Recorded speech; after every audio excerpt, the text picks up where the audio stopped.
বিশাল কৰ্মযজ্ঞৰ অংশ হিচাপে আজি অলপ সময়ৰ পিছতেই নতুন ভাৰতৰ খনিকৰ মাননীয় প্ৰধানমন্ত্ৰী ডাঙৰীয়াই ৬৩০০ কোটি টকা ব্যয়েৰে আজি আমাৰ ইয়াত তিনিটাকৈ আঁচনিৰ শুভ উদ্বোধন কৰিব। আজি ৰাজ্যৰ ২৪ সংখ্যক মেডিকেল কলেজ হিচাপে দৰং মেডিকেল কলেজৰ আধাৰশিলা স্থাপন কৰা হ'ব।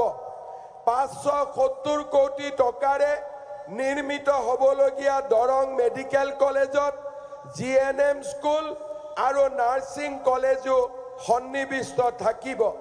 ৩ বছৰৰ ভিতৰত এই মেডিকেল কলেজৰ নিৰ্মাণৰ কাম আমি সম্পূৰ্ণ কৰিম আৰু দৰং জিলাৰ ৰাইজৰ এক বহুদিনীয়া অভাৱ আমি দূৰ কৰিব পাৰিম।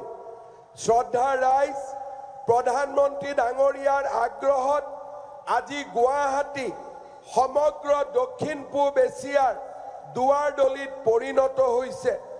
আমাৰ গুৱাহাটী মহানগৰীয়ে আজি দৰঙক স্পৰ্শ কৰিব। দৰং আৰু গুৱাহাটী আৰু মৰিগাঁও জিলাৰ সমন্বয় সাধনেৰে গুৱাহাটী ৰিং ৰোড নিৰ্মাণ কৰা হ'ব।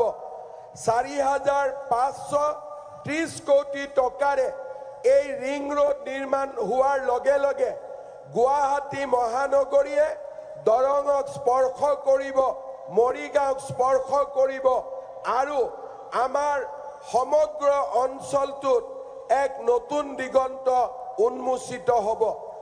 এই আঁচনিৰ অংশ হিচাপে বাইহাটা চাৰিআলিৰ পৰা কুৰুৱা, চন্দ্ৰপুৰ হৈ সোণাপুৰ আৰু তাৰ লগতে কুৰুৱা আৰু নাৰেংগীৰ মাজত ৩ কিলোমিটাৰ দীঘল এখন নতুন ব্ৰহ্মপুত্ৰৰ দলঙো নিৰ্মাণ কৰা হ'ব।